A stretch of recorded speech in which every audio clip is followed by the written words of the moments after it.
എന്താടി? ചേച്ചി ചേച്ചി അവളെ ചേച്ചിയുടെ റൂമിലേക്കൊന്ന് വിളിച്ചേ. എന്നിട്ട് അവൾക്ക് എന്തെങ്കിലും ജോലി കൊടുക്ക്. അതെന്തിനാ? ഞാൻ പറഞ്ഞത് ചെയ്യ്. ബാക്കി കാര്യങ്ങളെ ഞാൻ നോക്കിക്കോളാം. ശരി.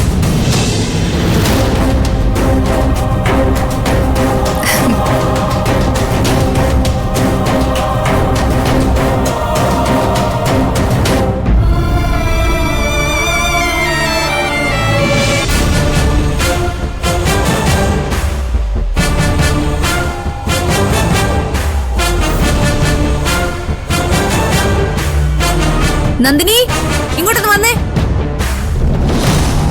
ഞാനിവിടെ വേദ മാഡത്തിന്റെ ഡ്രസ്സ് തേച്ചുകൊണ്ടിരിക്കുക. നിന്നോട് വരാനല്ലേ പറഞ്ഞേ?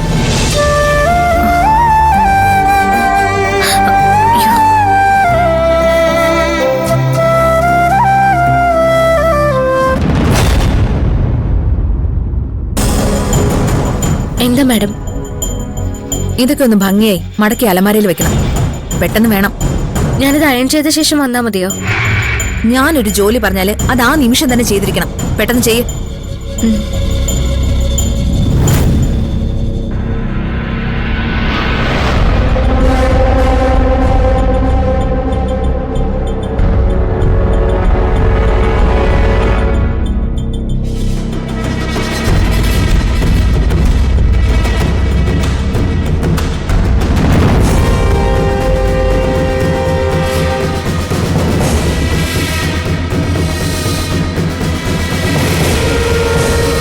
നന്ദിനി, എടി നന്ദിനി,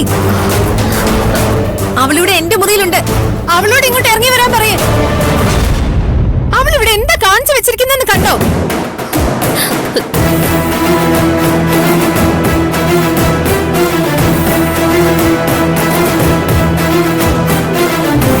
അയ്യോ,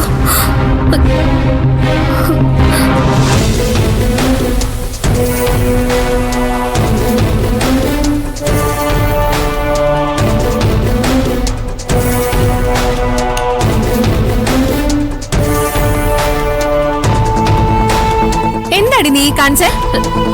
നിന്നോട് ഞാൻ പറഞ്ഞതല്ലേ ഇത് വില കൂടിയ ഡ്രസ്സാണ്. മാഡം, ഞാൻ അയൺ ബോക്സ് മാറ്റി വെച്ചിട്ട് തന്നെയാ പോയത്. പിന്നെ ഇതെന്താ സ്വയം ഇരുന്ന് കരിഞ്ഞോ? ചേച്ചി, ഇവളിത് കരുത്തിക്കൂട്ടി ചെയ്തതാ.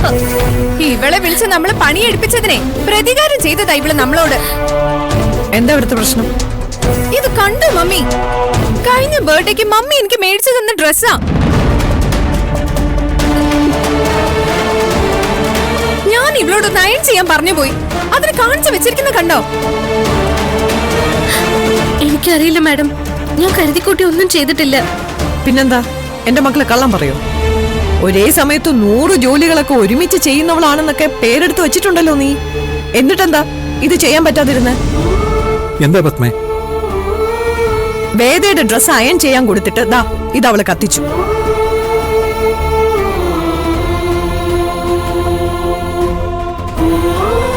പോട്ടെ, എന്തെങ്കിലും അബദ്ധം പറ്റിയതായിരിക്കും. മമ്മി എനിക്ക് ബർത്ത്ഡേക്ക് എടുത്തു തന്ന ഡ്രസ്സാ. ഇവൾക്ക് എന്തെങ്കിലും അബദ്ധം പറ്റിയ ഡാഡിക്ക് അത് നിസ്സാരം. ഡാഡിക്ക് ഇവളെ കുറിച്ചുള്ള മഹത്വം പറഞ്ഞ് നടക്കലാണല്ലോ ഏറ്റവും പ്രധാനപ്പെട്ട കാര്യം. അതിന്റെ അഹങ്കാരം അവൾ കാണിച്ചു. പറഞ്ഞിട്ടൊന്നും ഒരു കാര്യമില്ല. ചാണകക്കുഴിയിൽ കിടക്കുന്നവരെയൊക്കെ വീട്ടിലേക്ക് കൊണ്ടുവന്നവരെ പറഞ്ഞാ മതിയല്ലോ. ദേ, ഇനി നിങ്ങളുടെ ഡ്രസ് ഒന്നും ഇവിടെ അടുത്ത് കൊടുക്കണ്ട.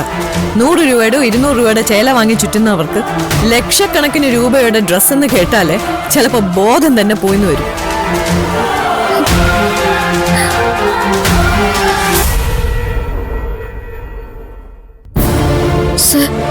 സത്യമായിട്ടും എന്റെ ഭാഗത്തുനിന്ന്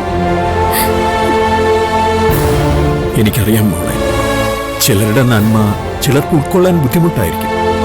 മോളെ തൻ മനസ്സിൽ നിന്ന് കളഞ്ഞേക്ക്. അവർക്ക് വേണ്ടി ഞാൻ മോളോട് മാപ്പ് പറയുന്നു. അയ്യോ സർ, ചെല്ലു മോളെ.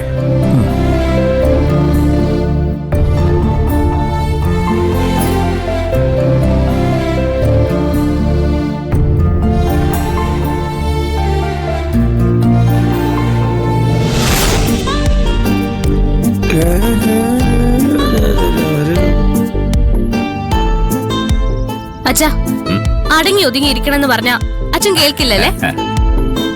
അതെങ്ങനെയാ? ഇരുന്നാ ഇരിപ്പുറക്കണ്ടേ മോളെ? ഞാൻ എണീറ്റ് നിന്നോണ്ടൊന്നും അല്ലല്ലോ, ഇവിടെ ഇരുന്ന് ചെയ്യാവുന്ന ജോലിയല്ലേ ചെയ്യുന്നുള്ളൂ. ഈ അച്ഛന്റെ ഒരു കാര്യം.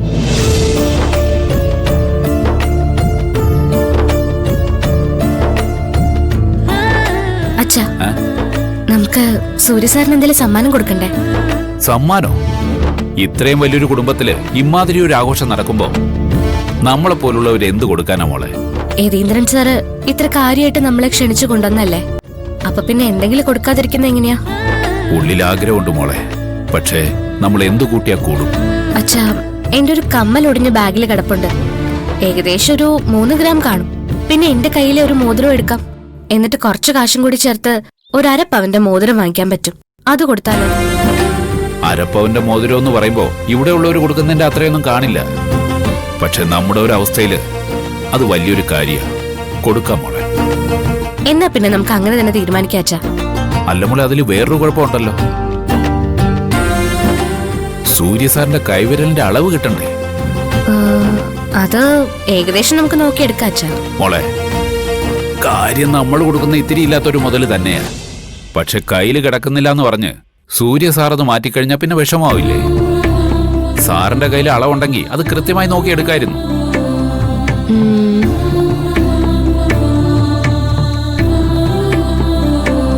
അച്ഛന് സാറിന്റെ കൈവിരലിന്റെ അളവല്ലേ വേണ്ടത്? അത് ഞാൻ എടുത്തുതരാം. അതെങ്ങനെ? അതിനൊരു സൂത്രമുണ്ട്.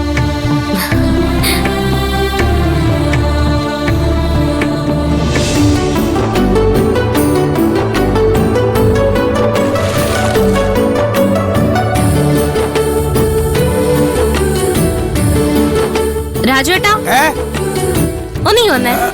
വരുന്നു.